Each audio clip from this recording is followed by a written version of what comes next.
what I've seen, most of his videos are promoting obsession with money, obsession with materialism. I think he's a really shallow content creator, pure clickbait stuff. And but I keep getting recommended his crap. And I would like to be able to filter out and say, I do not want to have this channel or this channel or this channel show up in my searches.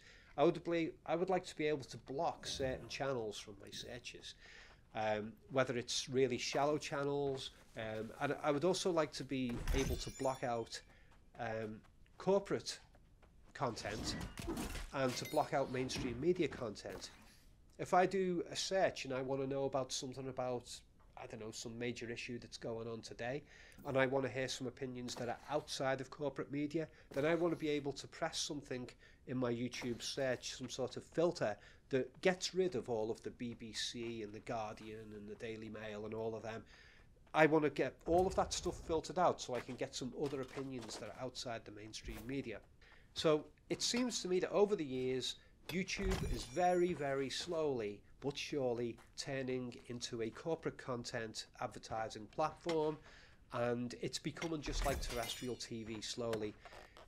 We, the independent content creators, are still allowed to exist on here, begrudgingly, because without us, YouTube would just be seen as just being like a TV channel. So we're allowed to operate on here, but within limits, and those limits becoming more and more strict over the years. It's a shame. There have been some improvements to YouTube's system that have gone on here and there over the years, but mostly it's been going downhill. So that is my rant, my big rant about the direction that YouTube has been going. And for a long time I've been aware that if this continues, then I will have to start branching out and operating outside of YouTube to get my content out there. And so I've been doing that, and that's why I've not been posting anything for quite a while. So what have I got going on? Well, first of all, I'm writing my first film analysis book. This is going to take some of my most popular film studies that I've produced over the years, both on and offline, condense them all into a book format. I was approached by quite a respected, well-known publisher, something like maybe 18 months ago, I think it was, and we were putting together some stuff, and it was like, okay, yeah, we'll get a fairly big film analysis book out there, and it'll be a big book full of pictures and everything. And then when I read the contract that was offered to me, I was like, no way. The contractual details, the legal contractual details were just, forget it, no chance. Tried to negotiate a little bit on that, but no, that was a non-starter. And then I thought, well, I don't even need a big publishing house, because you can self-publish quite easily these days. I've already got my audience anyway, so I don't have to worry about advertising and promotion. I can just release the book and then tell you guys about it, or I could invest a little bit myself in some advertising. So I've been working on that book for a while.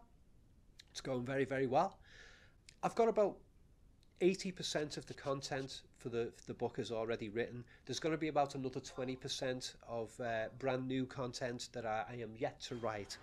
And a lot of it is stuff that doesn't lend itself to a video format, stuff that I made notes on over the years. So there's going to be a lot of chapters in this book that are new.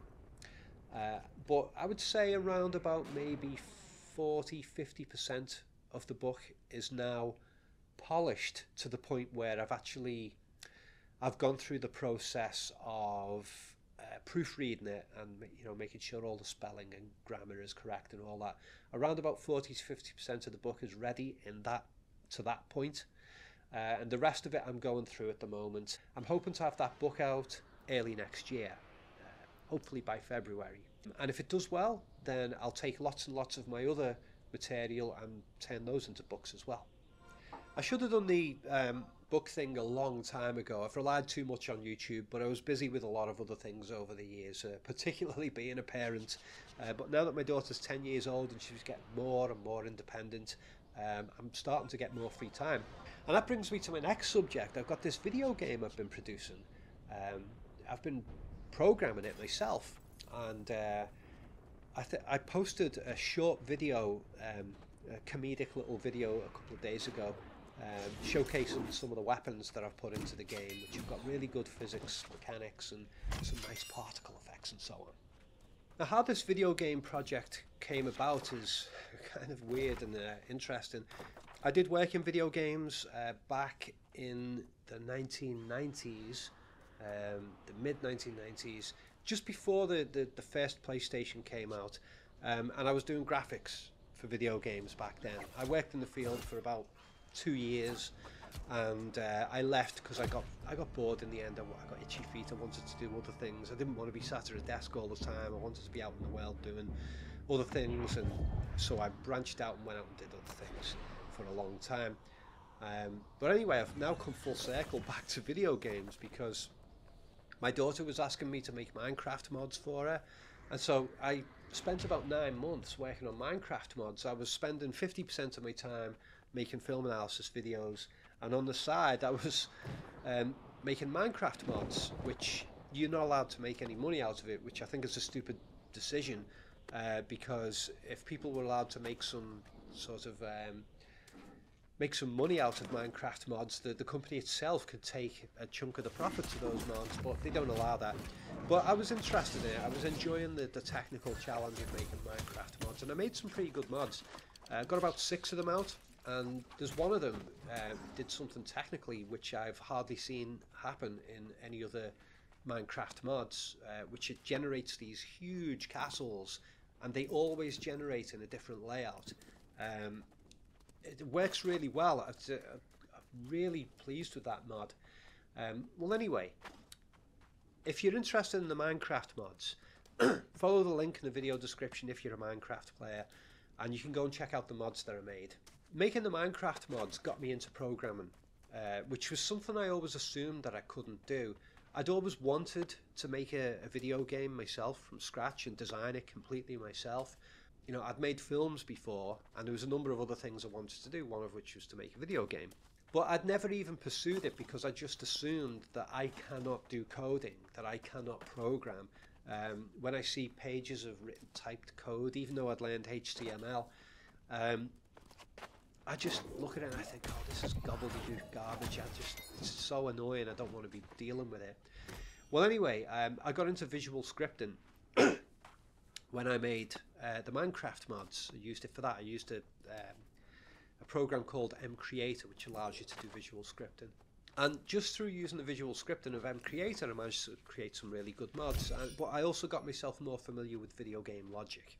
And I thought, wouldn't it be good to be able to make a video game of my own from scratch, one that I can actually sell and bring in some funds? Because the film analysis stuff that I do, I've been earning my living for that for quite a long time, and it works great. You know, I'm comfortable, I'm not rich, but you know, I do okay, and I don't have to worry about money.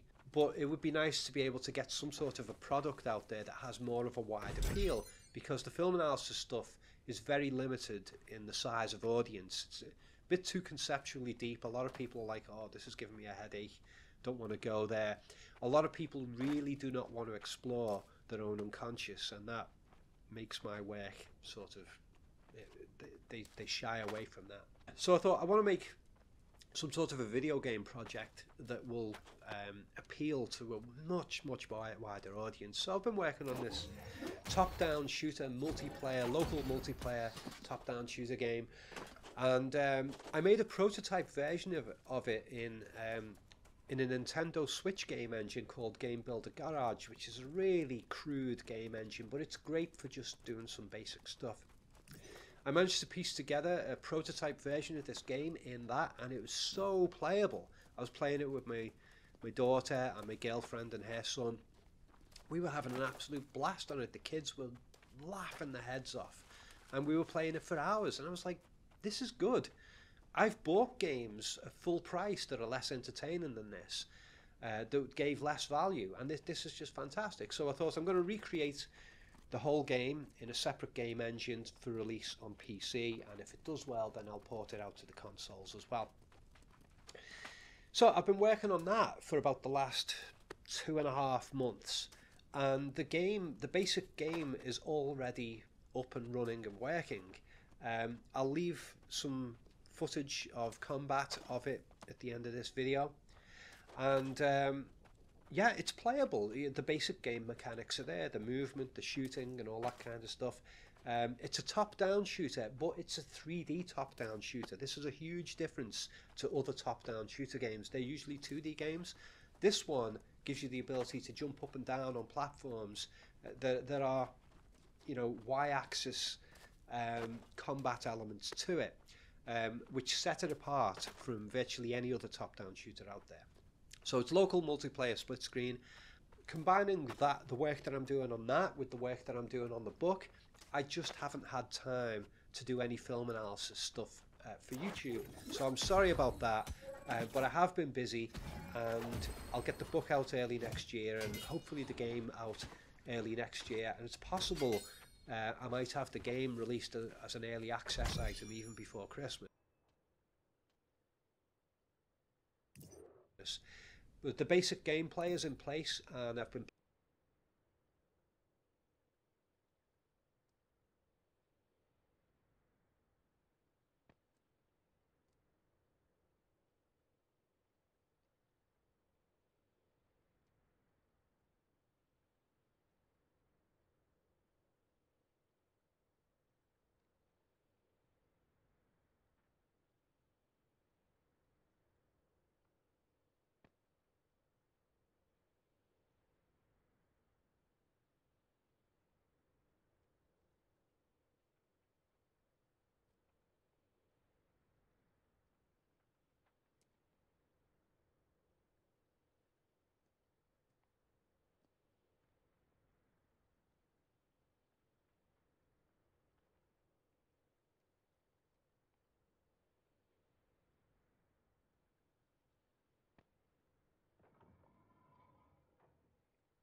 You need to run away rather than getting killed.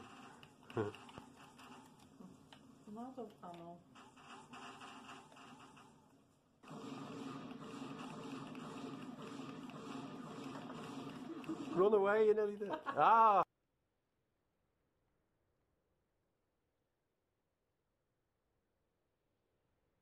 If you had said to me,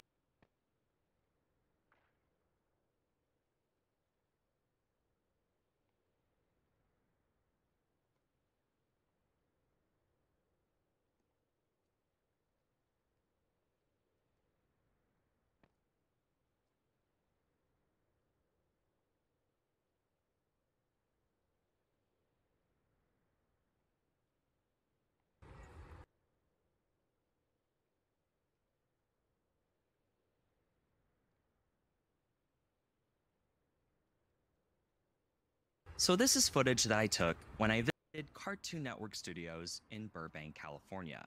I've been to Burbank a lot, and there were many occasions where I've walked past this building and thought to myself, I'm gonna go in one day and check it out. But I never did. I always procrastinated, and then just the other day, I learned that Cartoon Network Studios was shutting down after 23 years of service, and will now be merging with Warner Brothers Animation. Warner Brothers said this decision was made as part of its strategic alignment, citing an effort to reduce business expenses. Now, the Cartoon Network channel is not going anywhere for now, but the building is, which has since become an iconic landmark for many Southern Californians. So we decided to finally commit and pay our first and last respects to what was once the powerhouse of our childhoods. Unfortunately, we couldn't go inside, it was all boarded up. We tried very inconspicuously.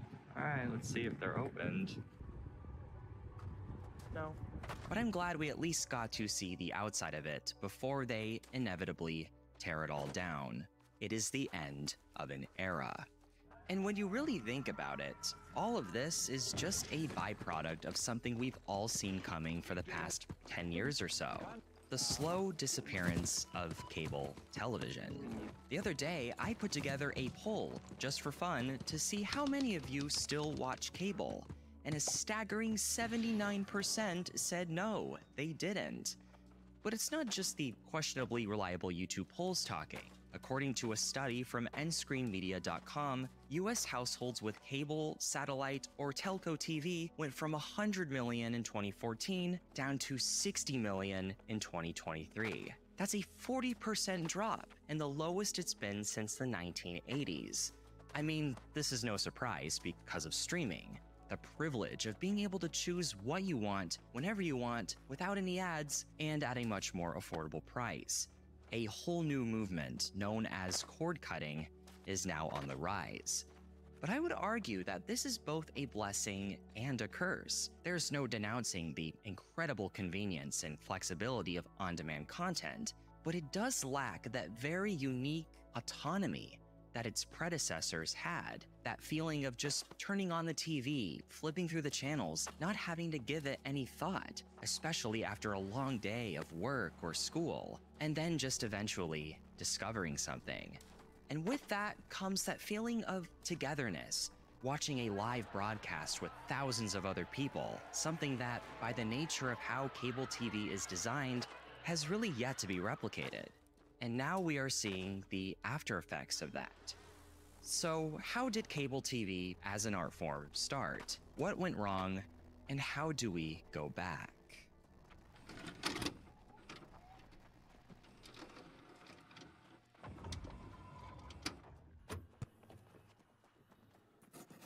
Not long ago, Professor of Physics at Munich University, Dr. Arthur Korn, had a brilliant idea. We've already mastered the art of sending messages across the world through telegraph, but what if we could send something else, like images? After endless hours of putting together this contraption, Korn successfully sent this image of himself by wire to Nuremberg, 90 miles away. He called his invention television. But of course, this was 1907. This machine bared little resemblance to the entertainment boxes we've all grown to love today and just didn't generate much excitement. Yeah, a couple prototypes and some huge breakthroughs would show up here and there, but the timing was just not right.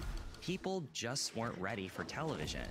But everything would change in 1948.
Warp drive active.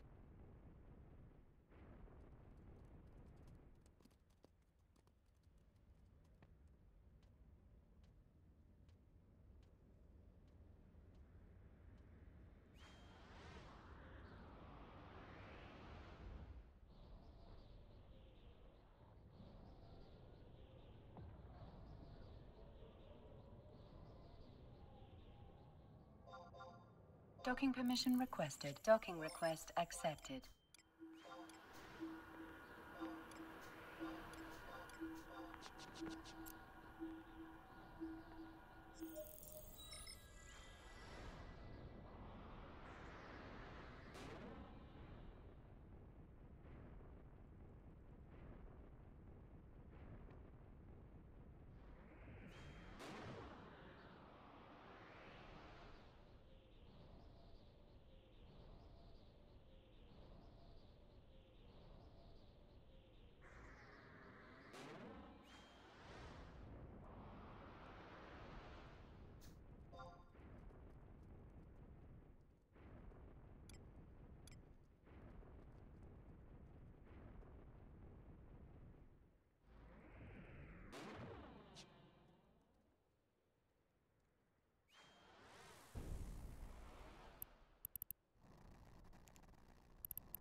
All right, we're going to be talking about World of Warcraft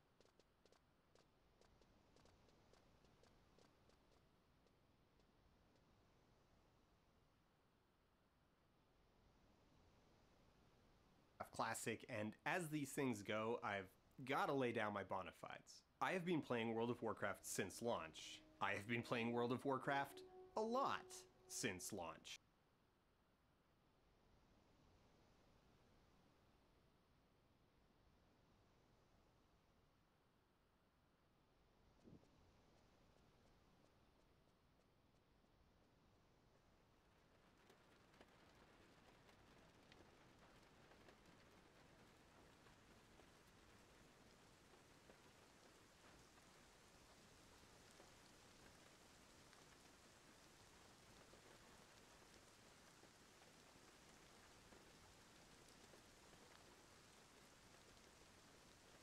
I have the Ivory Raptor, which involved farming up 1,000 gold within the first 6 months the game was out, and I did that in, like, 3.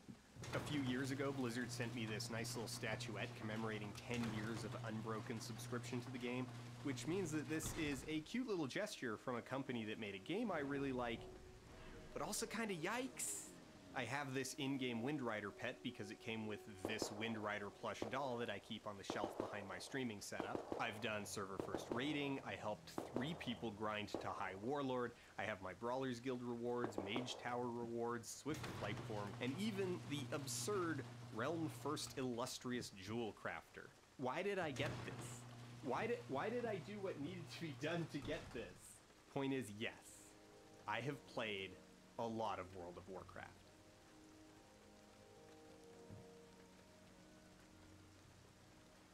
In August 2019, Blizzard Entertainment launched World of Warcraft Classic, a recreation of World of Warcraft more or less as it existed in 2006 towards the end of the vanilla.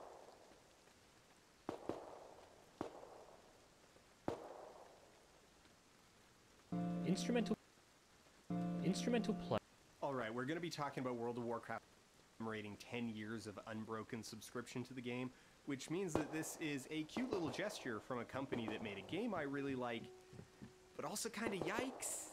I have this in-game Wind Rider pet because it came with this Wind Rider plush doll that I keep on the shelf behind my streaming setup. I've done server first raiding, I helped 3 people grind to High Warlord, I have my Brawlers Guild rewards, Mage Tower rewards, Swift Flight Form, and even the absurd Realm First Illustrious Jewel Crafter. Why did I get this?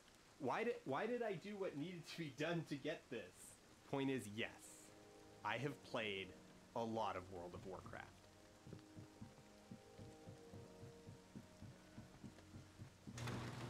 In August 2019, Blizzard Entertainment launched World of Warcraft Classic, a recreation of World of Warcraft more or less as it existed in 2006 towards the end of the vanilla game's lifespan, after all the new content was released, but before any expansions were added.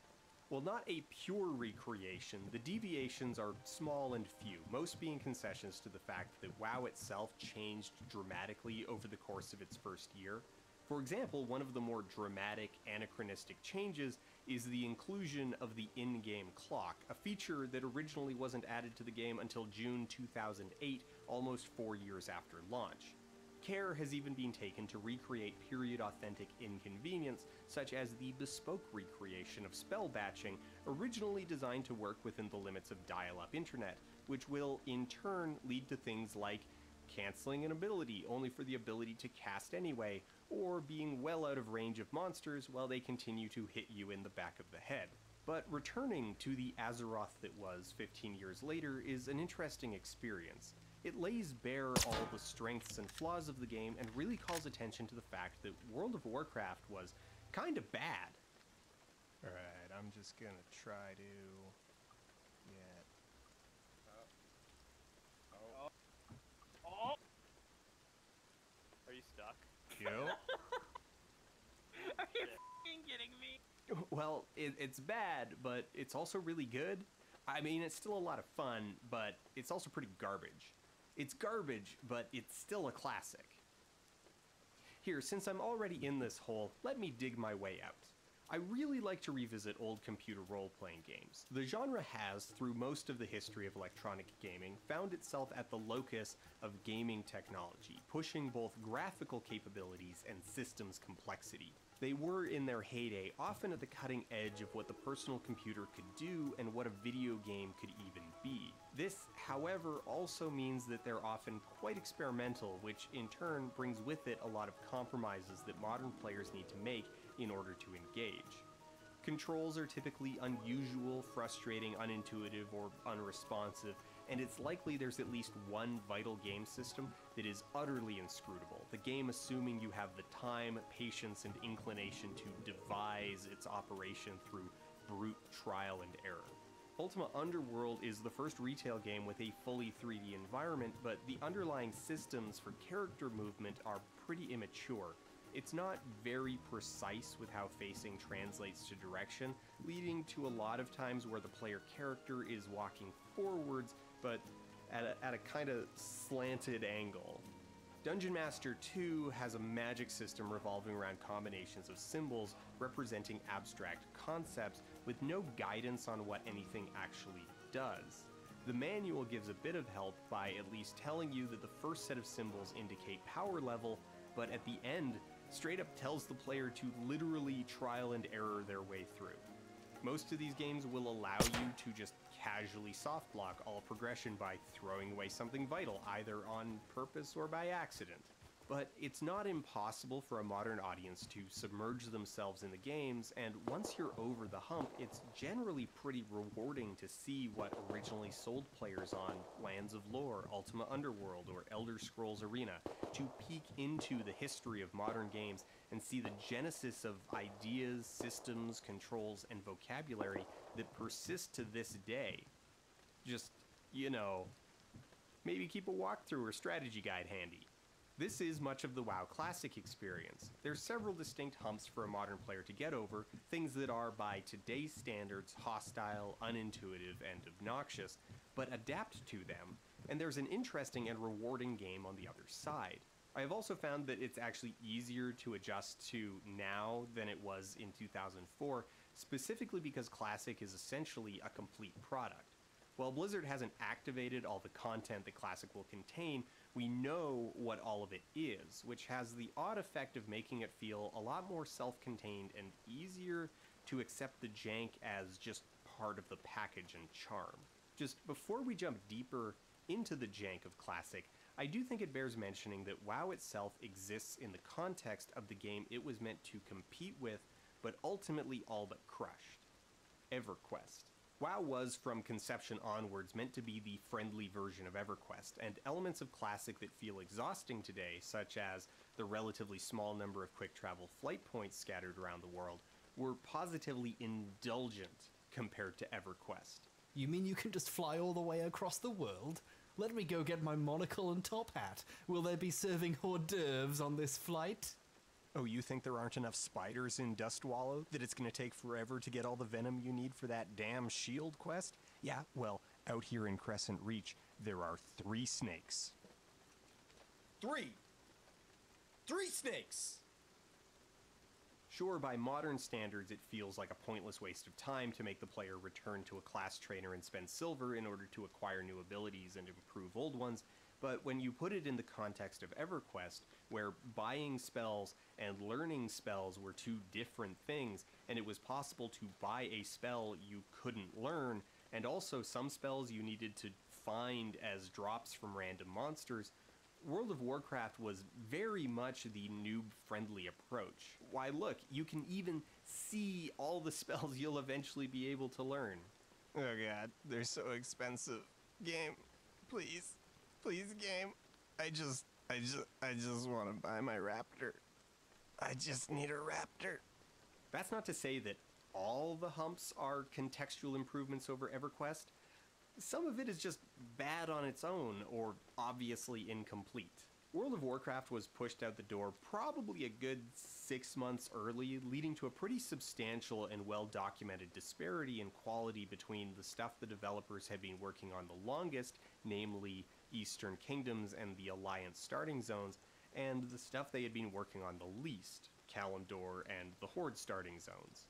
There's a few standout examples, like the area around Black Fathom Deeps in Western Ashenvale being little more than a rough draft, which maybe looks just kind of old and junky at first glance, but is a stark contrast when compared to areas like Shadowfang Keep or the Wailing Caverns. The entire zone of Ashara is largely devoid of quests, not completely empty, but hardly the number or density that you would expect from a zone of its size. There's even a substantial number of NPC camps scattered throughout, staged with furniture and flags, but never populated, and oh god, this character is too low to be here. Oh god, oh no, oh no! F's in chat. The Paladin talent trees weren't implemented until the game finally launched, and were clearly a last-minute rush job, with notable highlights being the Holy Tree, ostensibly a single-target healing specialization. Let's just take a short tour through this. The first tier contains improved Lay on Hands, which adds a small 1-minute armor buff to an emergency heal with an hour-long cooldown. The second tier has Revelation, which reduces the cooldown of Lay on Hands by up to 20 minutes, giving it a mere 40-minute cooldown. The third tier begins the chain of talents leading to the tree's capstone ability, and those 3 talents are a damage boost to a single ability, an aura that increases holy damage dealt by your party, and the capstone ability Holy Shock, an instant cast, medium range damage spell in the healing tree. There was a lot of stuff like this floating around, some of it easier to change than others, and in a lot of ways the first year of World of Warcraft's life was spent just kinda getting the game finished. Some of the abrasive moments really just come down to different expectations. The massive in Massively Multiplayer was always a lot smaller than it ever felt, most of the heavy lifting being done by clever design, pressing players into interactions that felt more substantial than they really were. WoW just wasn't actually built to have that many players doing something in the same area at the same time. Single quest areas can typically only support 3 to 8 players at a time. Any more than that, and it quickly leads to overcompetition, with players standing around just waiting for more opponents to spawn. While this encourages grouping up, it only does so to a point. You can't get credit for most quests if there are more than 5 players in your group, and a second full group is enough to strip a quest area bare like locusts. So, paradoxically, there's a lot of time in the Massively Multiplayer game spent looking for places to play alone. Not for any other reason than just to, like, know that you... Holy crap. Oh my god. See, like that right there. There's the line. See, that's the line.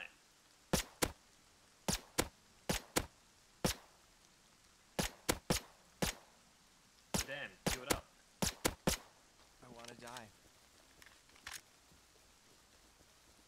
This is...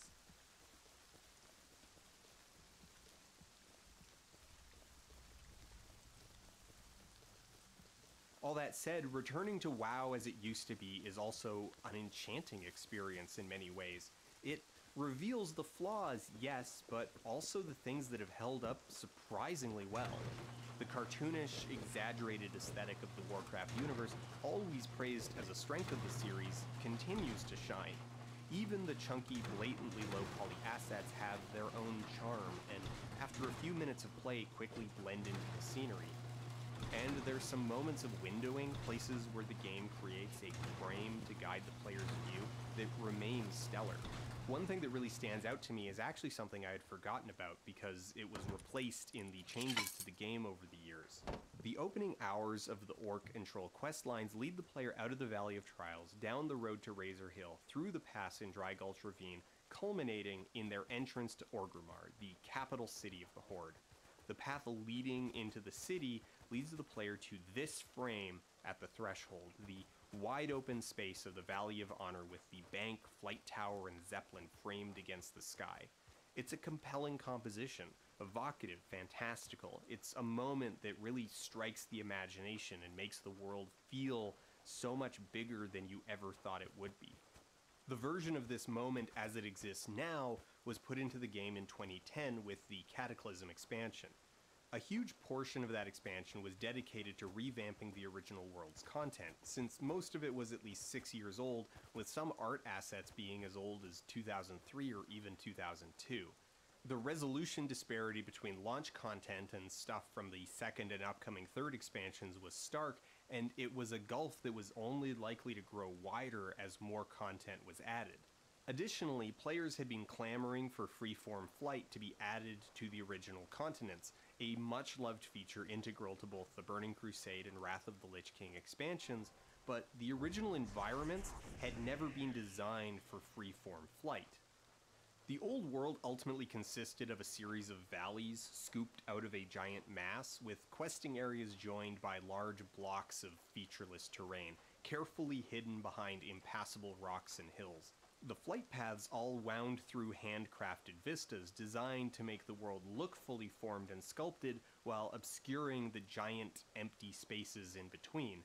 It was very much an amusement park facade, and while some players enjoyed taking a peek behind the scenery, the out-of-bounds areas weren't acceptable if it was going to be something all players could access just by flying up over the tops of the hills. The revamp was in a lot of ways needed, but a lot of what they revamped things to was kinda questionable. Cataclysm as a whole is not a fondly remembered expansion, and a big part of that is in the details of the decisions that were made. Blizzard decided that rather than merely updating the terrain and cities to look more cohesive with newer, higher resolution content, and rather than just filling the voids between zones in a way that would look boring but presentable when flying, they would instead dramatically alter the world itself in a massive cataclysm and advance the timeline so that the state of the entire main world was concurrent with the endgame content. This had some side effects. By advancing the timeline, many of the new zones were now sequels to their original versions, following up on the storylines that played out before the cataclysm. But these new storylines only made sense if you were already familiar with the previous story, which was now no longer accessible.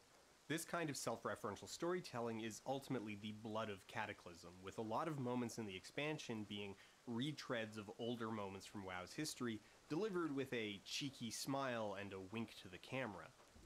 Mortals that fancy themselves heroes have entered the Broken Hall.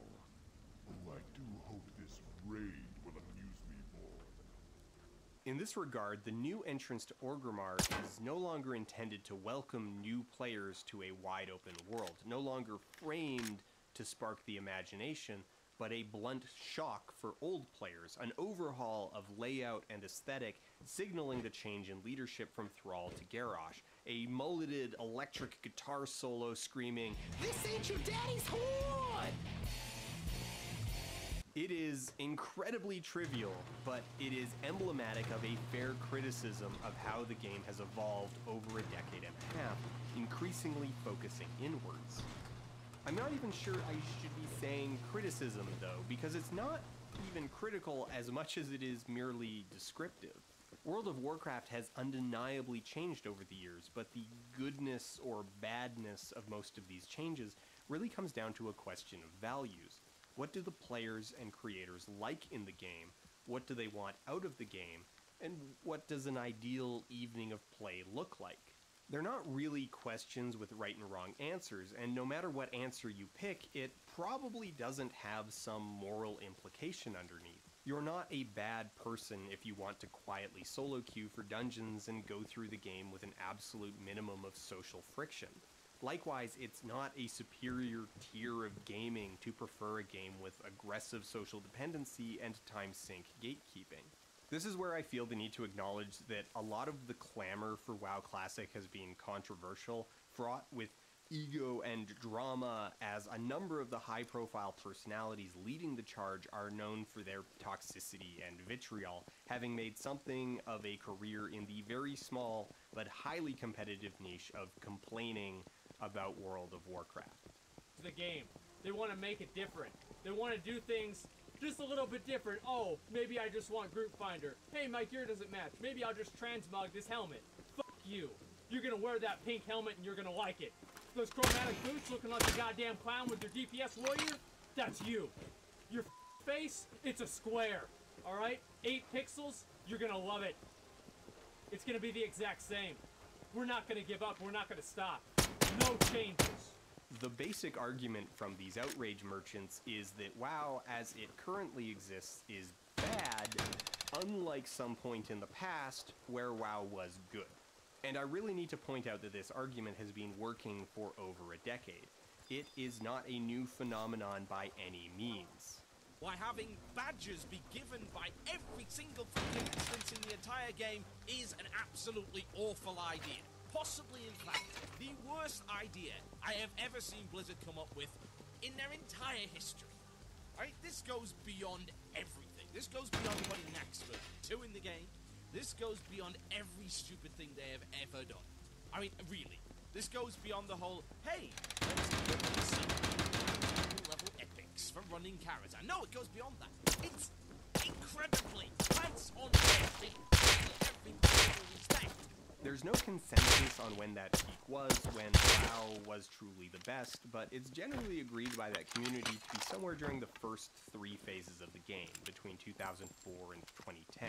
This has created an environment where WoW Classic has been positioned explicitly in contrast to Battle for Azeroth as the real World of Warcraft. The pure experience, spiritually untainted, the mythological, prelapsarian version, an experience so perfect that it will restore World of Warcraft to the position of cultural relevance that it held when seemingly everyone and their dog had a subscription. It's effectively a church schism in video game form. That level of intensity in the conversation can make productive analysis somewhat difficult, as the arguments for that position aren't always coherent. A big hitch in these kinds of public conversations is that there's a performance angle, and people tend to speak towards the answers that they believe are correct, or the answers that they believe the audience wants to hear, the opinion that you're supposed to have, rather than the answers that are true. They tend to lean really heavily on value statements, appeals to the things that the wider social group believe are superior qualities, which can lead to some hot nonsense, like saying that World of Warcraft was best when it was hardest back in Classic, which is a comical statement because Classic just isn't very hard. Now, I do want to walk a fine line here, because when it comes to talking about video games and difficulty, the conversation turns into a swamp super fast, because the language that we use to talk about the systems and interactions isn't particularly well developed, so people end up just shouting the same words at each other with different implicit meanings, and it goes nowhere. Mainstream video games bias towards tests of reflexes, or the ability to execute a complex pattern consistently or with precision, and this is a thing that you're supposed to like and desire and appreciate.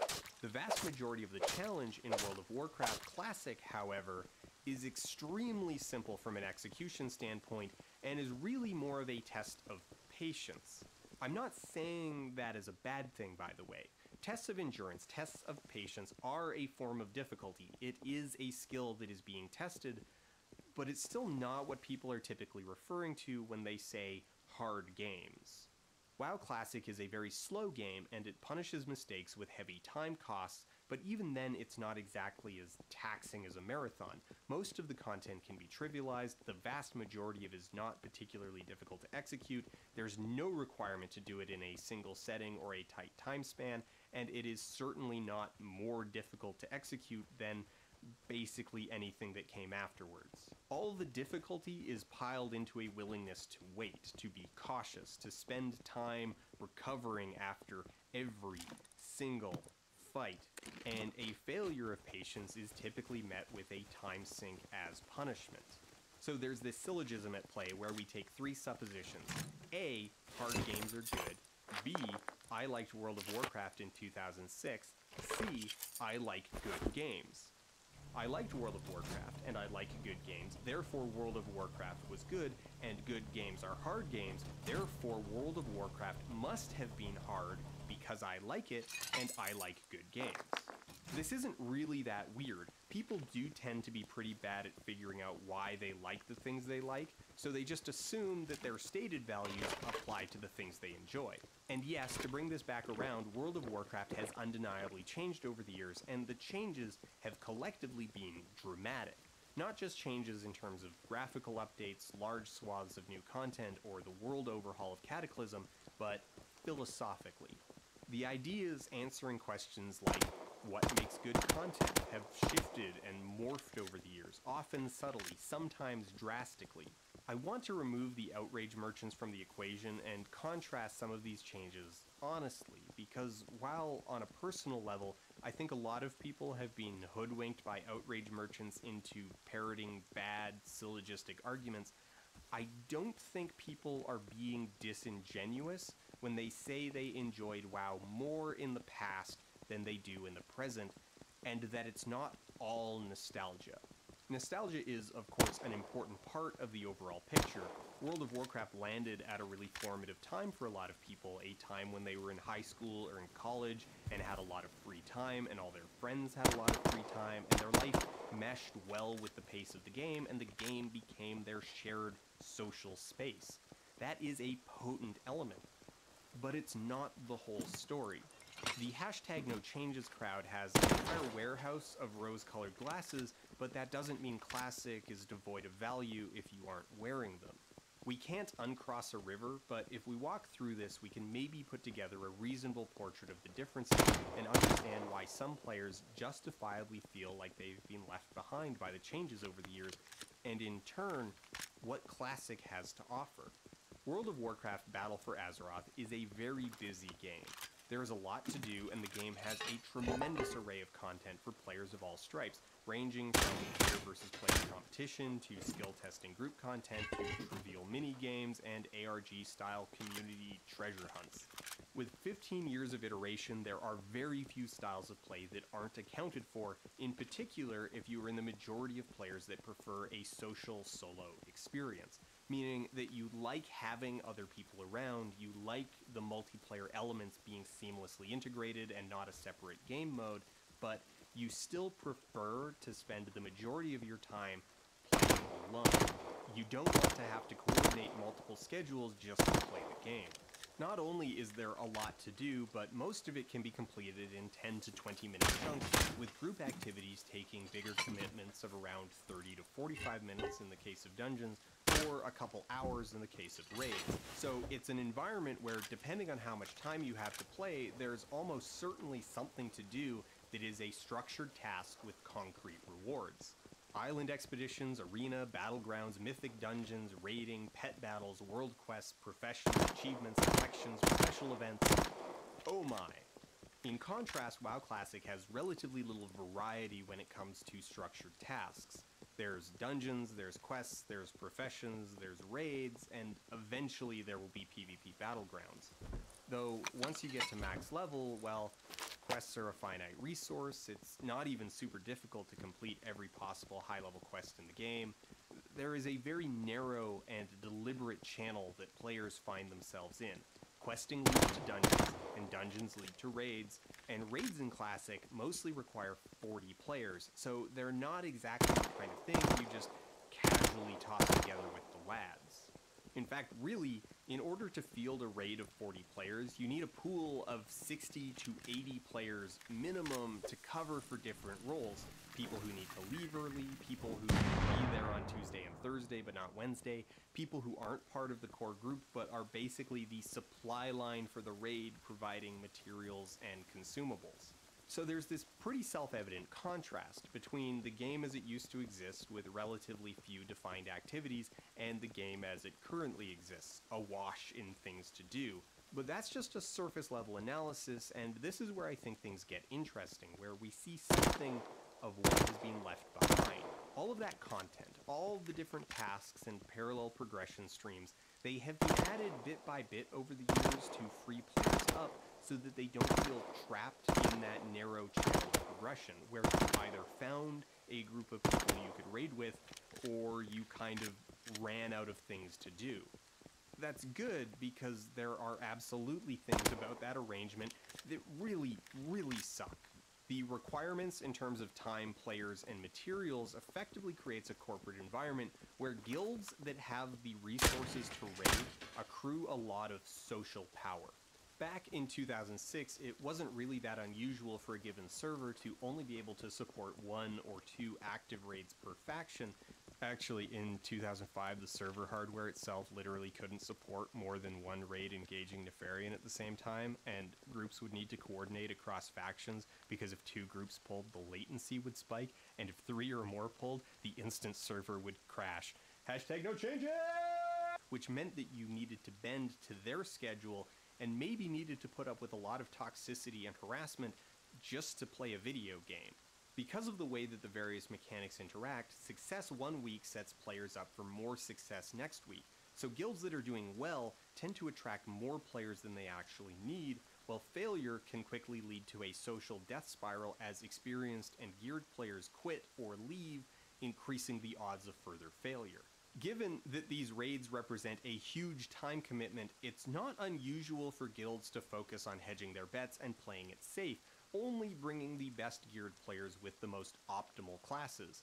This can make it difficult, if not impossible, for players coming in late who don't already have the best gear and only have a few hours per week to play to even get an invite to a group. So there are very good reasons for a lot of the changes, in particular providing comparable progression tracks for players who want to play mostly alone or just with a small group of 4, 9, 10 friends instead of listening to 39 assholes screaming whenever someone pulls whelps in Onyxia's lair. The next idiot who goes and aggroes something he ain't supposed to is not getting any f***ing item for the next 2 f***ing weeks, not to mention 200 minus f***ing DKP. Is that enough f***ing motivation for you to f***ing play proper? This toxicity is actually a deliberate design choice in a sense. EverQuest and World of Warcraft were built on a concept of social dependency, the idea that the game was explicitly hostile to solo play, and that it was basically impossible for a player to be truly self-sustaining. World of Warcraft, as the friendlier version of EverQuest, tempered that a lot. You can get through most of the game solo, but it's definitely still there.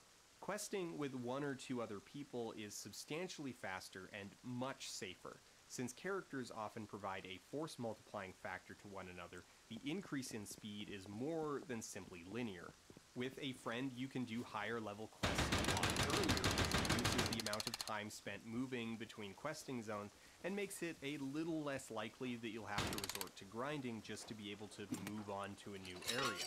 This social dependency is kinda compelling and interesting in its own right, but it has a few big weaknesses, namely that it means players are essentially at the mercy of other players who may or may not be nice people, and it relies on there being other players in the same space as one another.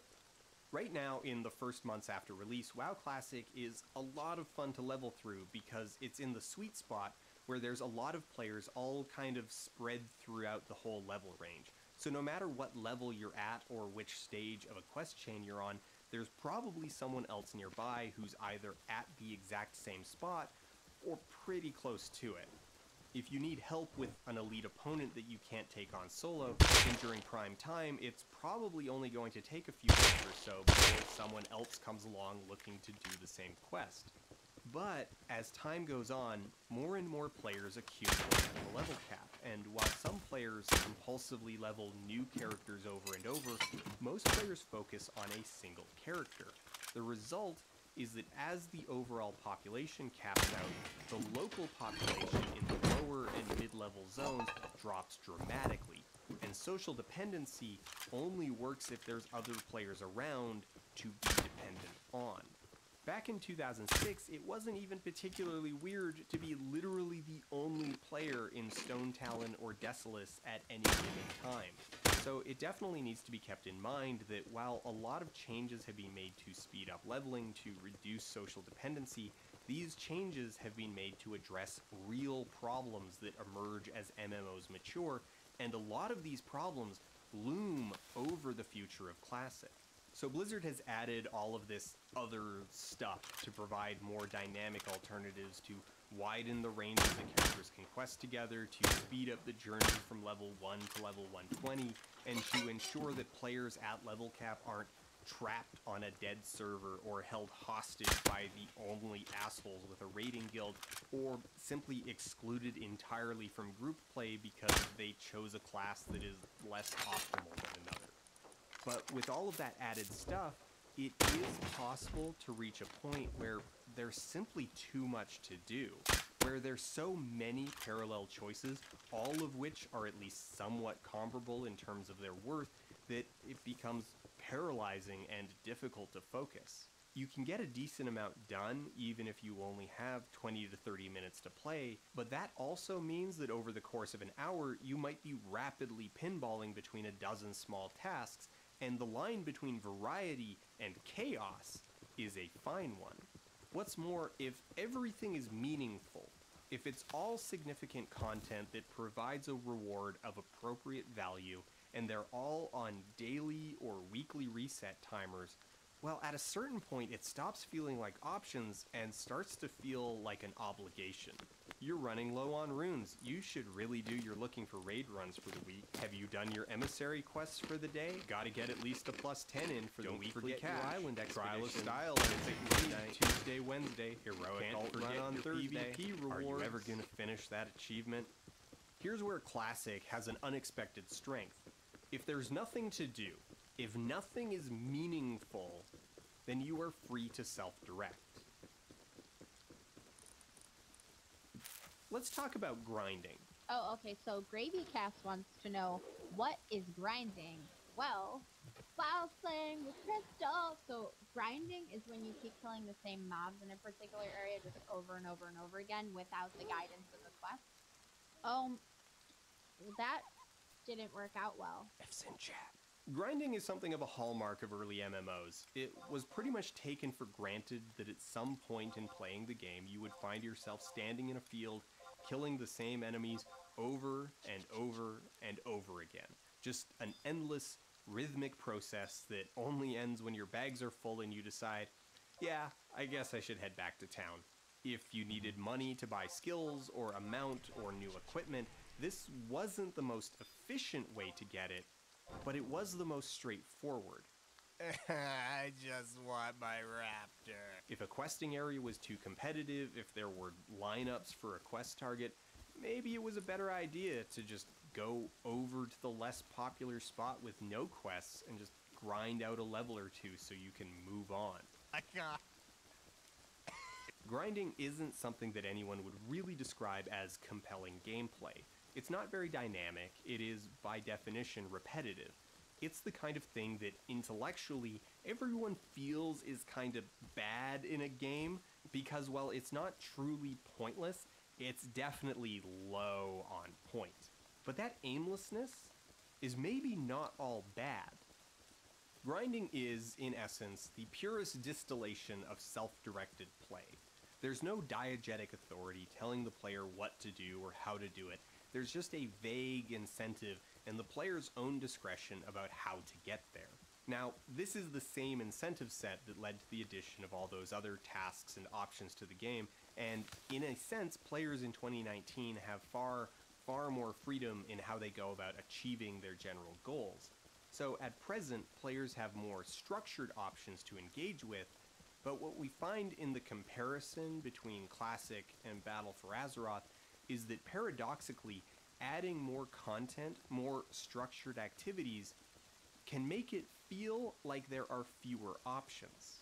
This happens because as you add more direction, more structure, the emotional value of self-direction goes down, and even if self-directed freeform play boils down to only a few viable options, the fact that there's nothing telling you to do it, well, that does a lot for the illusion of openness.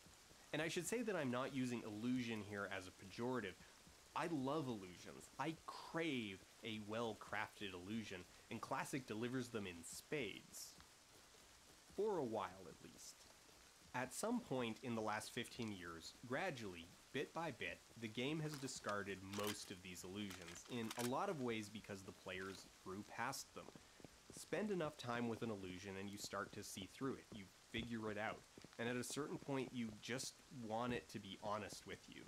And that honesty, laying out mechanics, revealing the nuts and bolts of how it all works, just telling players where the quests are and how to complete them, providing a dozen alternate ways to level, letting them fly over every hill.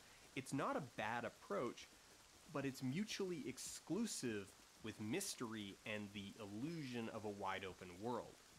You can, in Battle for Azeroth, level up by running around in circles endlessly killing murlocs, but the whole time that you do it, there's the overhanging knowledge that there's so many better, more efficient, structured, organized, sanctioned, fun ways of doing it, so why are you bothering? In Classic, well, everything sucks, so you're free, do whatever you want. Is aimless grinding better experience than questing? Generally no, but it's not that much worse either. There is a kind of freedom in the lack of structured options. Anything you choose to do is about as good as anything else. There's a simplicity to that, a clarity that the game has definitely moved away from. And again, that's not bad. Leveling in Battle for Azeroth is a lot more dynamic and less punishing, but it's also a lot more dense, more noisy, and less meditative. It's a rush to get to level cap because that's where all the players are. And the thing is that for most players, that's what they want. The aimless, self-directed play of Classic is cute and interesting, but wears out quickly. There's only so many times you can grief Alliance at Maristead before you're just done with it. The first time you have to wait 30 minutes for a party member to get to the dungeon because they were on the other side of the world, and it just takes that long to get anywhere. It's a drinking game style moment. But by the third or fourth time, you just really wish they'd turn the damn summoning stones back on. However, for players who not only enjoy that illusion of open-ended freedom and the pace that comes with it, but prefer it, it makes sense that maybe they feel like the game has left them behind over the years.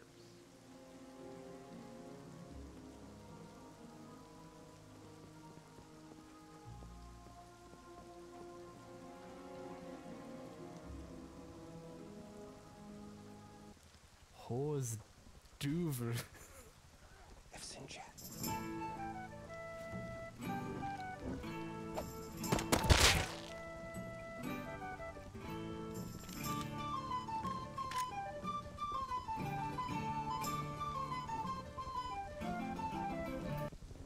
Alright, we're going to be talking about World of Warcraft.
Play was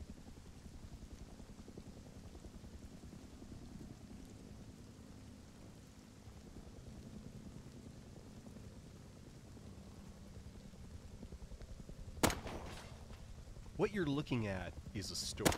It's a story about numbers, it's a story about people, and it's a story about how numbers and people interact. It's a story about World of Warcraft in specific, but it's also a story about every video game. In a way, a story about video games themselves. It's a story about why it's rude to be bad at World of Warcraft. It's December 2004. Massively multiplayer online role-playing game World of Warcraft is taking the world by storm, and Wallace, the gnome rogue, walks barefoot through molten core. Wallace, a proper hobbit of a gnome, doesn't wear shoes, and he's not in a hurry to get anywhere. His guild thinks this is a little embarrassing, but it mostly just makes for a story about a quirky weirdo they met in this new video game. Ultimately, they enjoy having Wallace around because he makes the game fun. 6 months later, they're screaming at Wallace and demanding that he equip some boots. Ultimatums are dropped, tempers are elevated, and no one's having a good time. Someone calls Wallace a bad player. No one disagrees.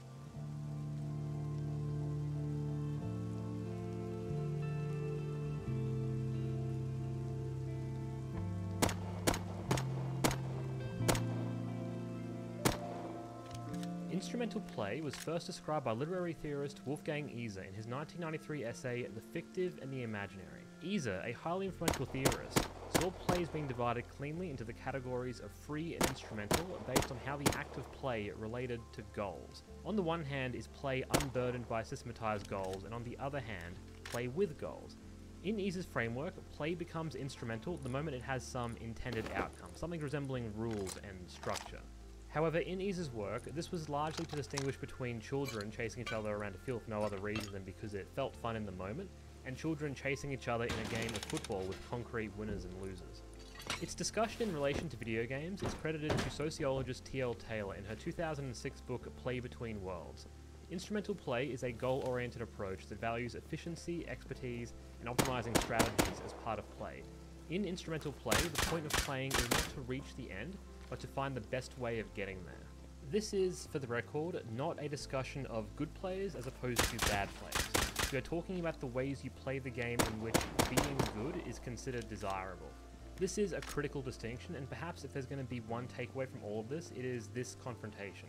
The idea that being good at a game is a good thing, that the correct way of playing a game is one in which you are good at the game, isn't some natural force of reality, but an imposed value. If you've ever gotten destroyed in a video game and felt awful about it, just ashamed of how hard you got thumped, that feeling isn't objective or natural. It is an instrumental value that you are imposing on yourself. It's common for instrumental play to be framed in opposition to fun, that they are ends of a spectrum. This is understandable in no small part because instrumental play tends towards optimization, which can often result in deeply unfun player behaviors. This gets extended out to the extreme where play framed around challenge or investment is treated as irrational or somehow less genuine than some hypothetically more pure, innocent, unadulterated version of play, unconcerned with doing well. It's important in this conversation to establish firmly that this is a false dichotomy. We are going to spend a lot of time talking about how fun gets optimized out of games, which is why I want to stress that they are not antithetical concepts. Rather than being in conflict with one another, they are instead in tension.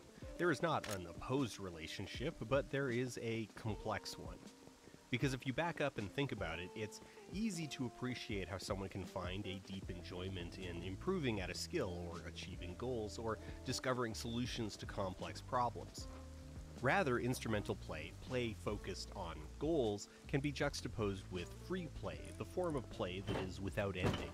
Neither free or instrumental play can exist in their purest form, but Rene Glass in his book Battlefields of Negotiation describes play in World of Warcraft as movement between instrumental and free play. For every arena match or dungeon, there is a time before and afterward when you're waiting in town and just stand there, aimless. This moment, this is free play approaching its pure form.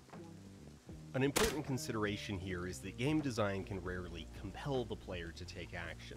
A game can attempt to prescribe an action, such as the famous press F to pay respects, but players tend to chafe against moments like this, as in clumsy hands they tend to come off as naive or insincere, or, in the language of the youth, cringe. If you refuse to pay your respects, then that's it. The game doesn't even end so much as it just bricks, a standoff between you and a choice that doesn't exist. Whether or not you close the application, if you refuse to pay your respects, you functionally stop playing the game. World of Warcraft offers players a tremendous amount of agency. It is, after all, an entire virtual world. You are, indeed, broadly free to not pay your respects, and the game is generally cool with that. You can shun levels, talent trees, and even weapons, and still play the game for a very, very long time in a way that is still identifiably play. Why shouldn't you stand facing a wall on the far side of Bloodmist Isle and contemplate the nature of the Draenei forever? Jokes aside, role-playing is a genuine example of the value of free play and the fuzzy edges of instrumental play. Role players engage with World of Warcraft in a fundamentally different way than how you or I might engage with it. They are often less concerned with the explicit objectives of World of Warcraft and instead prefer emergent activities. By shunning the game's progression system, there's a clear embrace of free play here, but when role players self-direct, say by holding an annual festival that raises tens of thousands of dollars of charity year after year, they are creating their own goals, and that morphs into a form of instrumental play. In this sense, you cannot have free and instrumental play in their purest forms. You might be surprised just how much of the study of WoW is concerned with role-playing because it reflects a fascinating alternative and socially driven means of engaging with a game. And that nuance, that question of how you can engage with play that, by definition, doesn't concern itself with, like, the numbers, the spreadsheets, the statistics, all the stuff that the game is fundamentally made of, that is awesome. Blizzard can't force you to stop staring at the wall, but they can encourage and discourage certain play practices, and, very rarely, abolish them in their entirety. In Battlefields of Negotiation, Glaz's core insight is that Blizzard is not an omnipotent god in the World of Warcraft. The developers are not the arbiter. Yes, they have immense influence and a form of final say, but they are ultimately a stakeholder who push their vision of the game, which either aligns or resists against the player base. Writing on Lineage 2, Professor of Informatics Constance Steinkuhler describes MMOs as defined by a mangle of play, the push and pull relationship between game developers and their players. Blizzard has access to certain tools and means of creating the legitimate World of Warcraft experience. They have control over the servers and decide what bespoke content gets made and implemented, but they are not the sole hand attempting to sculpt the game. MMOs are interactively stabilized systems, co-evolutionary, the emergent result of the intersection of designers armed with their technology and players armed with their own practices. Blizzard has code, the players have codes of practice. Social codes of practice are the tenets laid down by individuals within the game who have no design power or automatically conferred authority. These social codes are often linked with perceptions of foul play and the spirit of the game, but they go far beyond that and shape what is considered legitimate play in World of Warcraft. In Elite Noobs, Mark Chen sees success in World of Warcraft as dynamically defined. To be good at World of Warcraft is defined by consensus. Put another way, you are good if you do enough of the things that we collectively decided that good players do. Success is relative and socially defined. For example, arena rating was very inflated in Season 2 of Shadowlands. While a typical season tends to have a median rating around 1600, Season 1 was severely deflated with a median rating of 1426. Some behind-the-scenes tweaking leading into Season 2 resulted in a median of roughly 1750. In the abstract, both of these are fine. The actual underlying mechanics of matchmaking are all relative. The numbers are arbitrary. If you are a high-level competitor, the experience on a match-to-match basis is generally the same regardless of what the median rating is. The shape of the curve remains the same, it's just shifted upwards. The hitch is that certain rewards, like titles, achievements, and armor, are hard-coded to specific ratings. So the inflation resulted in the prestige rewards being available to more players than usual, many of whom would never have qualified for it under different circumstances.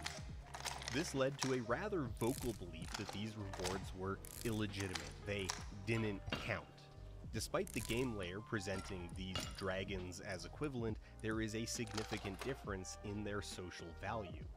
For Glaz, World of Warcraft is composed of various idiocultures, groups of players linked together by particular systems of knowledge, belief, behaviors, and customs.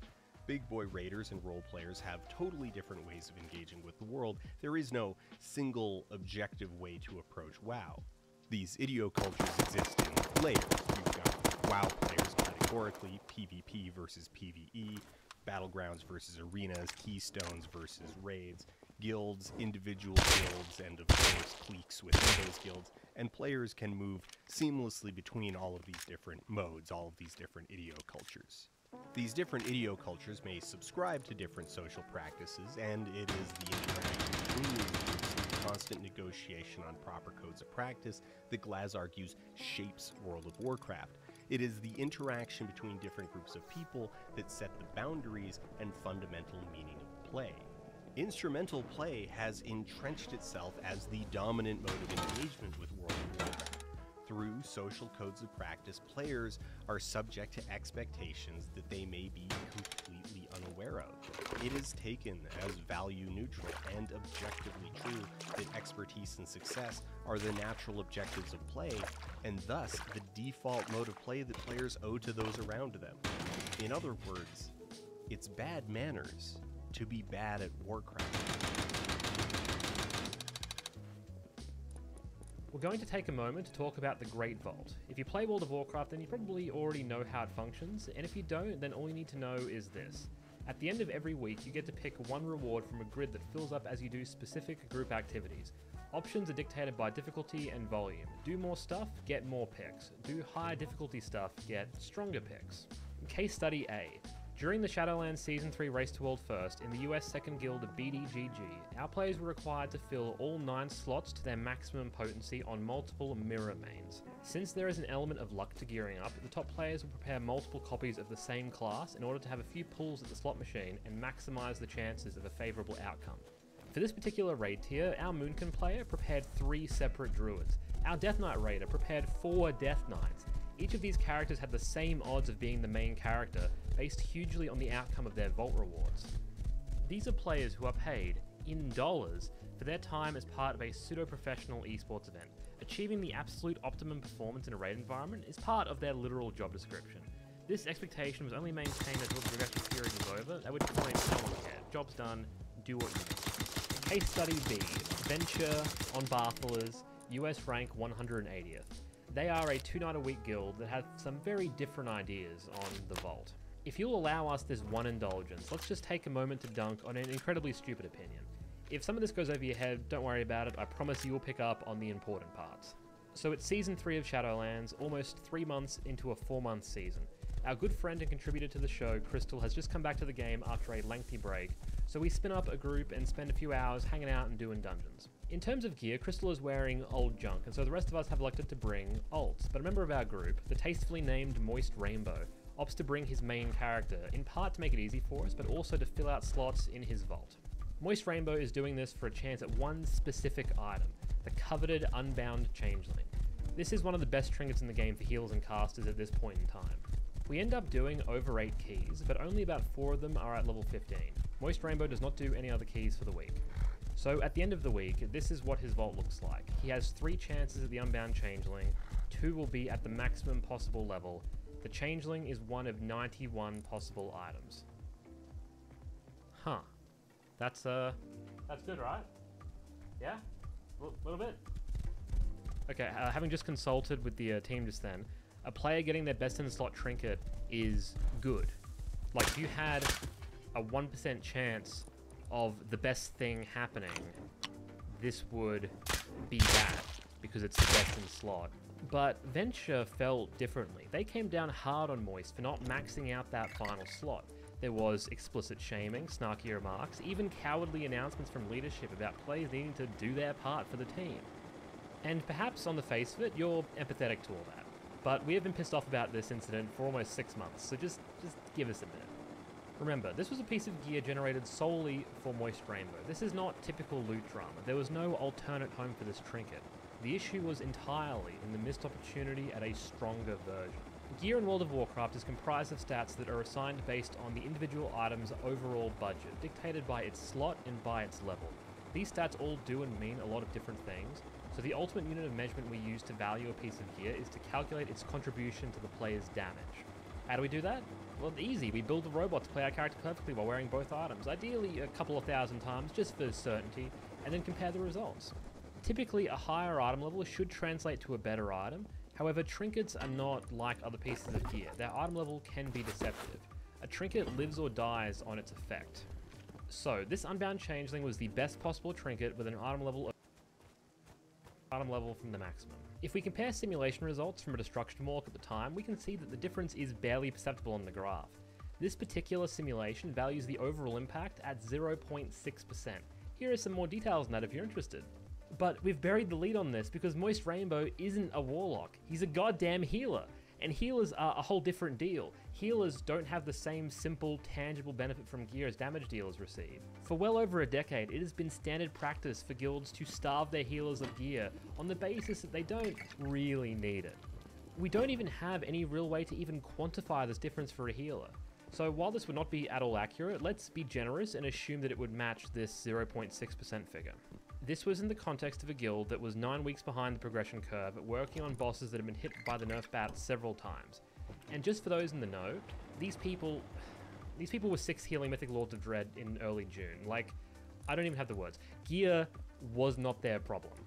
So, a close friend of mine was bullied and excluded from this group for not spending a few more hours running dungeons to load the bases for a 1% chance at a maybe 0.5% increase in performance, where that improvement was entirely disconnected from the problems that the group was actually experiencing. The reason we wanted to talk about this is that I sincerely could not imagine a more petty reason to give someone a hard time in World of Warcraft. Frankly, it's pathetic. This was not an instrumental practice, this was a social one. Here, the social value of the item level was wildly disproportionate to any tangible mathematical value. The process of completing the necessary 8 keystones was not emergent from some necessity, but a ritualistic reaffirmation of commitment to the group. The fact that the trinket was worth something, anything, was just a pretense to enforce a practice.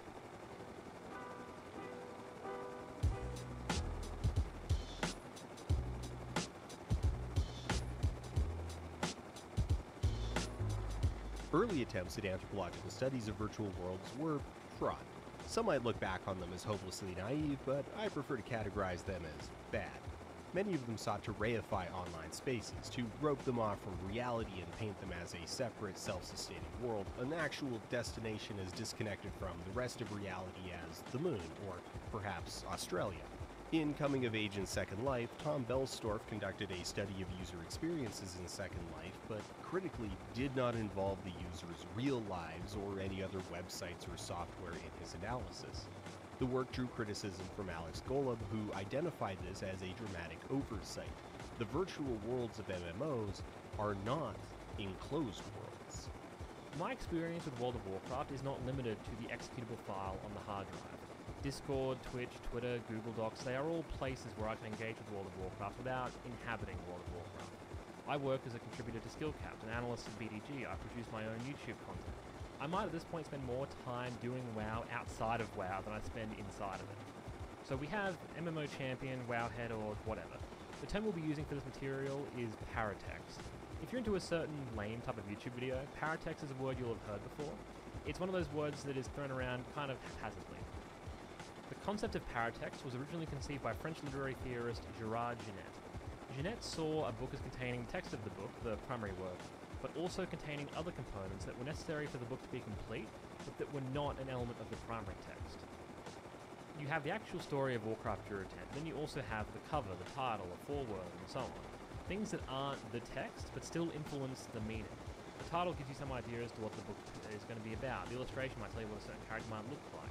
For Genet, all that additional text required to make the work complete was paratext. So we can all agree that this is fascinating stuff, really interesting.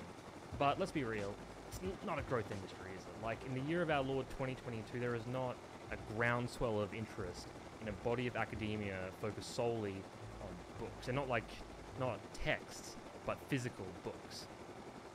There have been attempts to apply Genet's framework to the internet. If you've encountered the term paratext in the wild, it likely wasn't Jeanette's definition, but rather the definition attributed to Mia Consalvo. Consalvo is a comps professor who tastefully and delicately, but firmly, expanded upon Jeanette's formulation. For Consalvo, paratext was any text that may alter the meanings of a text, further enhance meanings, or provide challenges to sedimented meanings. So, paratext are texts that exist to influence what we think of a separate primary text. This is reviews, walkthroughs, pre-release trailers, and so on. The material that surround, shape, support, and provide context for texts. There is a legitimate criticism to be made that this ever-broadening definition is quickly becoming so vague as to lose all meaning, but for our purposes, this is a blessing. Wowhead and Warcraft logs are paratext for World of Warcraft. Developer interviews are paratext. Forum boards and Twitter threads have been called paratext. Podcasts, fan art, and machinima straddle the blurry line of being both text and paratext, converting the original text into a paratext that provides context and meaning to the derivatives. Add-ons have been called paratext. Whatever this is, paratext. 2, 3, 3, bitch!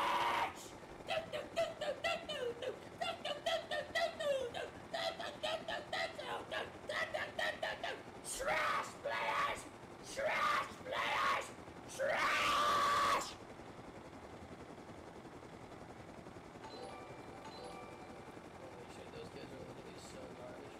In most media, a movie or painting is produced, and then paratext is produced, which can then act on the dominant text. A particularly incisive review can persuade you into a given reading of the You've been story examined. themes, or fan fiction can emphasize the prominence of romantic tension that would otherwise appear subtle or even non-existent, that kind of thing.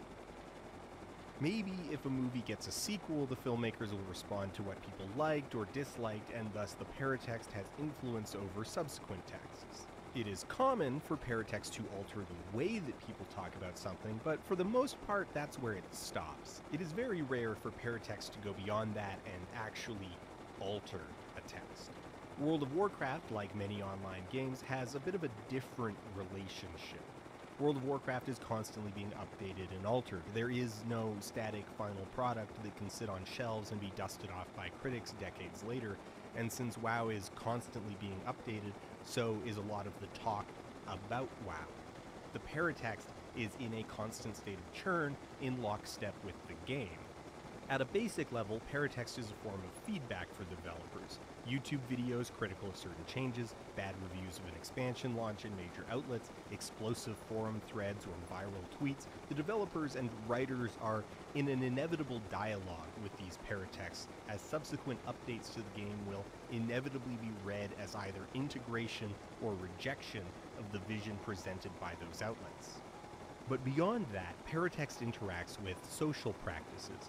Paratext emerge from, create, and disseminate social practices, and what then tends to be prescribed are ideals of instrumental play. When a new strategy or idea is discussed, people make guides or posts discussing it and push it out into the world. That then influences how the game is played and what practices are considered correct and legitimate. The expression of this can be surprisingly pervasive in really unexpected places, such as which of two perfectly symmetrical hallways is the correct path to take. There is a shocking amount of social friction that can be generated by looking at two identical choices and picking the one other players weren't expecting. In the sepulcher of the first ones, these two paths at the entrance are the same. They're literally identical. There is absolutely nothing to distinguish going left from going right. But for whatever arbitrary reason, looking for raid groups have established an entirely unspoken assumption, a rut-like convention that you go to the right.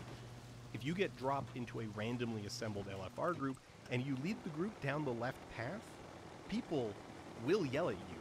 These are the foundation of all the small rituals players engage in as they wordlessly navigate a dungeon for the 50th time.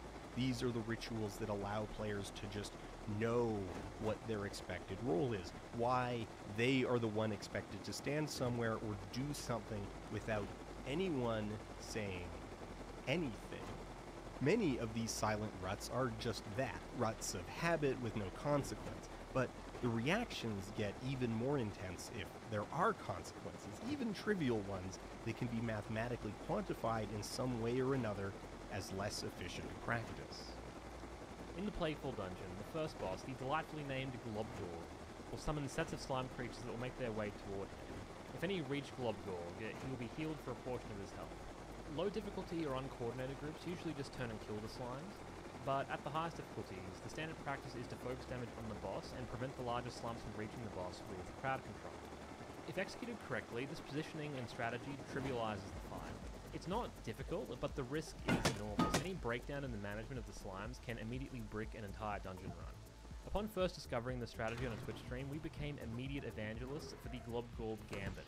We essentially became agents of the strategy and went on to spread its influence even further. To quote Christine Ask, theory crafting paratext both spread and stabilize theorycraft expertise, co-producing a more performance-oriented playstyle. Put another way, when players theorycraft, when they come up with strategies, when they run math through spreadsheets to decide which option is numerically superior, and these strategies proliferate through the player base, they don't merely spread the specific strategies, but also legitimize and elevate the act of theorycrafting itself, and push all players, indirectly, towards a playstyle where optimization is the correct mode of play. World of Warcraft is so interesting because it has lived through multiple generations of the internet. Because the game is so influenced by paratext, changes in our capacity for paratext manifest as changes in the game itself. As the internet changes how we communicate, the way we talk about WoW also changes, and that fact changes WoW. In the game's early life, Thoughtbot and later Wowhead were famously major resources, but they were only as good as the information that users fed into them, and it took a long time for the sites to build up a repository of information. And that didn't guarantee accurate information, just the existence of information. However, as Mark Chen points out, that didn't stop these sites from being expert practice. Actually, the complete opposite happened. Rather than being seen as cheating, using Wowhead was a thing that the best players did. And in 2006, it relied on word of mouth. You had to be told about Thoughtbot to learn about it. In her book Cheating, Consalvo points out how common it was for strategy guides or sites like GameFAQs to be perceived as cheating, as illegitimate practices. So it's interesting how WoW would invert that dynamic at a similar period of time. And as Ask points out, that's weird.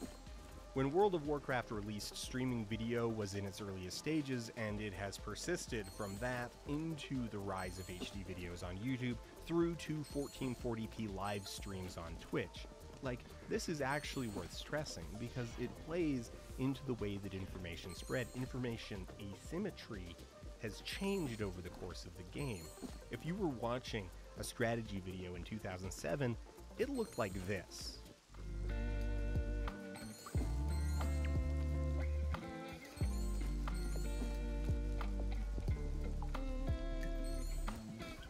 But today, in the sci-fi future of the 2020s? Now, when the fight starts, you're going to want to spread out and take positions somewhat similar to this. Now, the reason you're going to want to be spread out like this is because Archmod has an ability called Air Burst. Now, this does 1500 nature damage and a 15-yard AoE around his target. In his 2013 thesis, Play to Win, Benjamin Eggleston predicted the rise of Twitch streams as a primary source of knowledge for World of Warcraft. The printed strategy guides that Consalvo wrote about already feel like a distant memory. In 2022, it's common for players to seek out primary sources of knowledge in the form of Twitch streamers or relevant Discord servers. Someone looking how to play a Blood Death Knight in Keystones has access to live streams from dozens of excellent Blood DKs, potentially hundreds of hours of VODs to comb through. Taken in its totality, the effect of all this material can be somewhat insidious. When discussing strategy guides, Consalvo observed that these guides taught young players that exploration, persistence, and strategizing were essential to succeed in a given game. Essentially, the strategy guides taught its readers what it meant to be an ideal gamer. When Choice makes one of his dorky PvP guides and pushes it out onto the internet to wither on the vine, it implicitly communicates that instrumental values are desirable traits. The video inadvertently reinforces the idea that watching PvP guides is a good thing to be doing. Each video represents a brick in an echo chamber that carries a subtle yet deafening resonance. The value ascribed to these videos turns the game's best players into the game's biggest celebrities. This accelerates the process as their expert practices gain increasingly rapid adoption. Christine Ask first observed this phenomenon over a decade ago. Imagine having this ringing in your ears for so long. What would that do to a person? This robot is a product of Paratext. It's an understatement to say that simulations have become entrenched in World of Warcraft. They are a core pillar of the game, and are often the foundation on which other pillars rest. Best in slot lists, gameplay guides, even boss strategies themselves are built off principles that arise from simulations and the values they carry. When referring to the combat logging site Warcraft Logs, Eggleston said such applications are now used casually, reinforcing competition at all levels of play. Through the production of paratexts, competitive players are not only creating emergent tools for cultivating tactics, but also repositioning the skilled player as an influential force in game design. This state of affairs has become so normalized as to be seen as value neutral. In the case of WoW, because of the pace at which paratext is incorporated into the game, either explicitly as feedback or implicitly as a dialect of design, the barrier between WoW and its paratext has become so thin as to be non-existent, and nowhere is this more apparent than the subject of add-ons.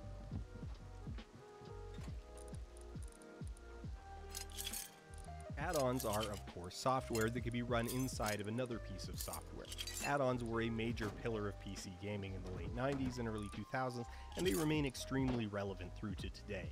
Many famous titles began their life as mods. Many titles are socially considered unplayable without modding. Some legacy titles are literally unplayable without them, especially as hardware and operating systems leave them behind, and mods are a wonderful tool for budding game devs to learn the craft by poking around and fiddling with a completed project.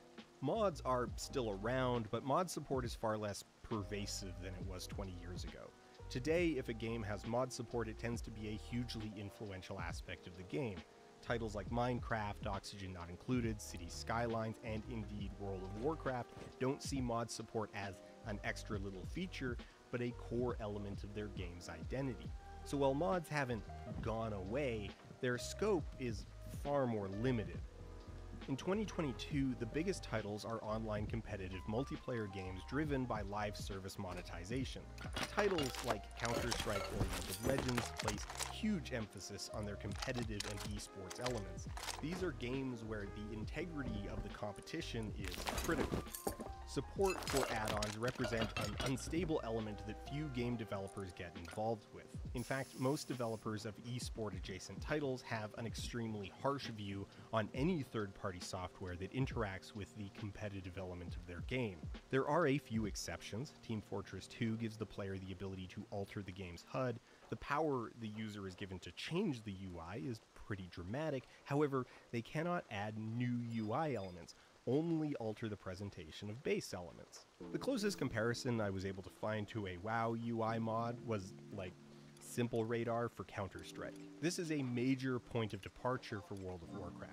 WoW wants to be counted amongst your League of Legends and Valorants, and while WoW laid a lot of groundwork for the modern live service model, WoW wasn't built to be like those games. It was built to be like EverQuest and Dark Age of Camelot, both games from the early 2000s with mod support.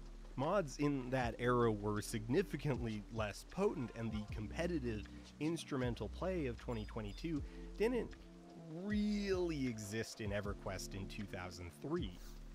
There is an old Alakazam tutorial on modding in EQ from February 2003, and it lists the following hypothetical uses of mods. Mods can introduce new information or functions into the EQ interface, make things easier to use, or make the playing screen more pleasing to the eye. They can turn your cursor into a Nature's Walker scimitar, put a dragon in your spellbook, and put every important zone, location, or trait skill recipe only a mouse click away while you're in-game.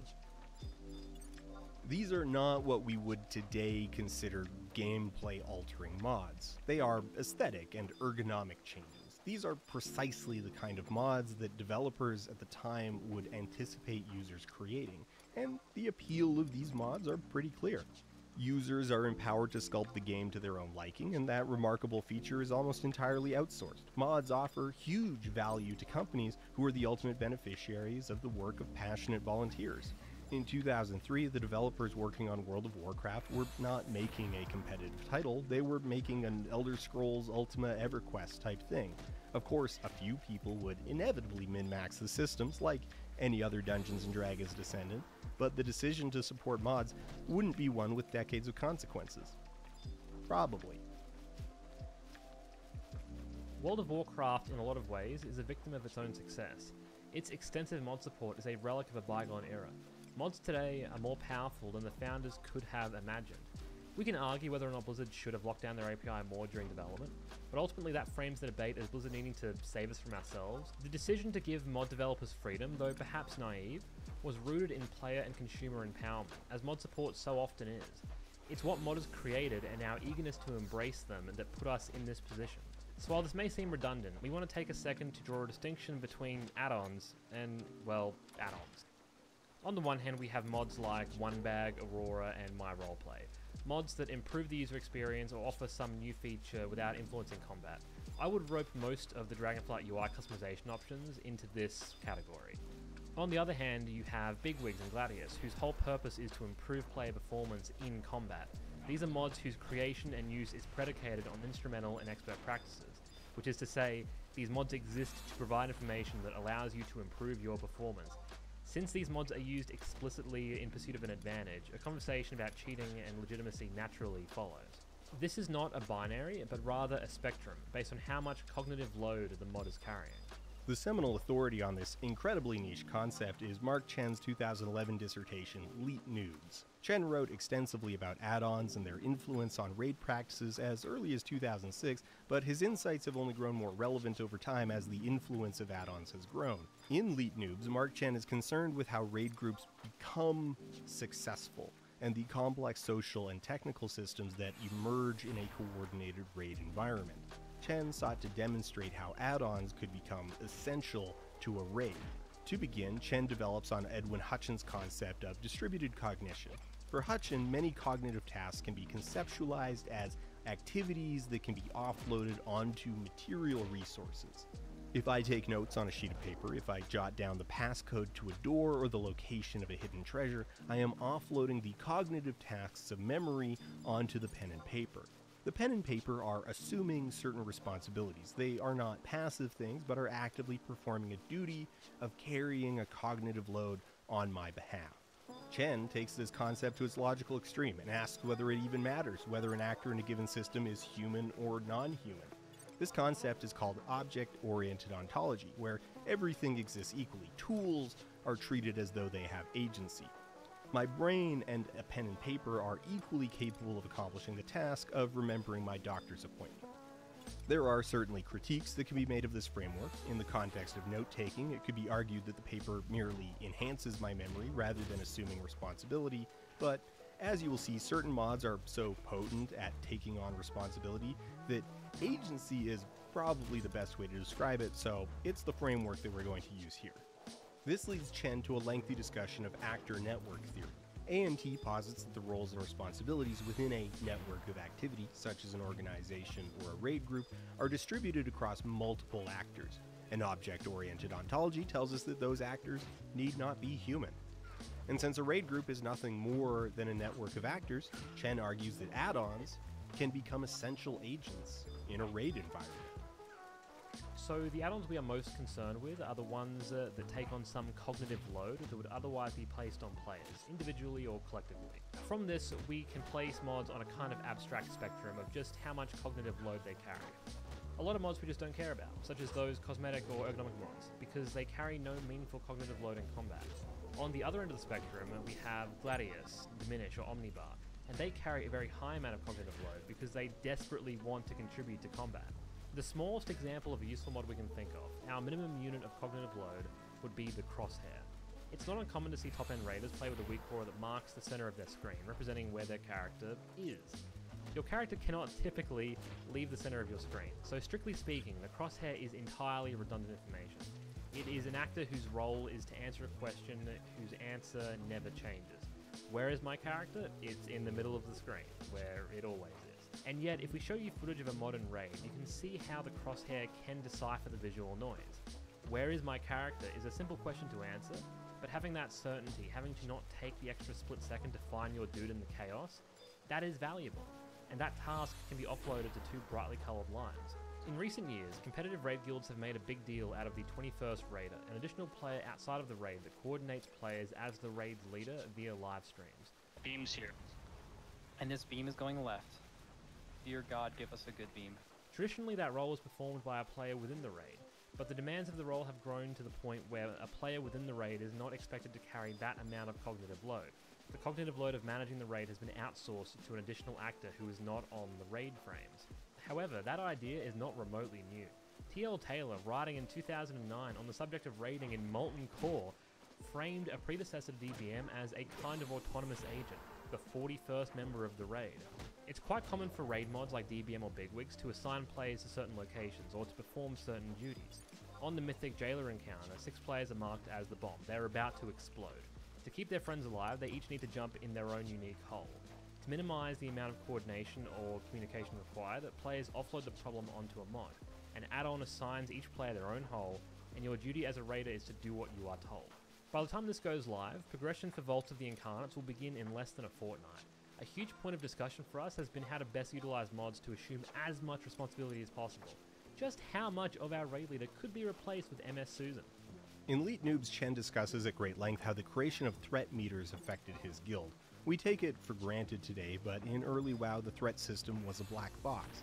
The lack of knowledge around threat meant that players couldn't necessarily optimize their damage, because if they did too much damage they would simply pull aggro and die, and you couldn't put a number to what too much damage even was. Chen describes in detail his guild's theories on how threat functioned. I won't get into those details, but it was a vision of threat that had rogues afraid to ever press Eviscerate, a core ability that famously was kind of important. It was worth a press. Eviscerate has static damage. Early theories on threat were similar to Anixia's famous Deep Breath. It was shrouded in half-truths, vague uncertainties, and a healthy dose of superstition. Threat in 2004 was what we'd today call a vibe. You felt it out. A scenario like this, where DPS are deliberately holding back their damage due to concerns about threat, it significantly increased the difficulty of bosses.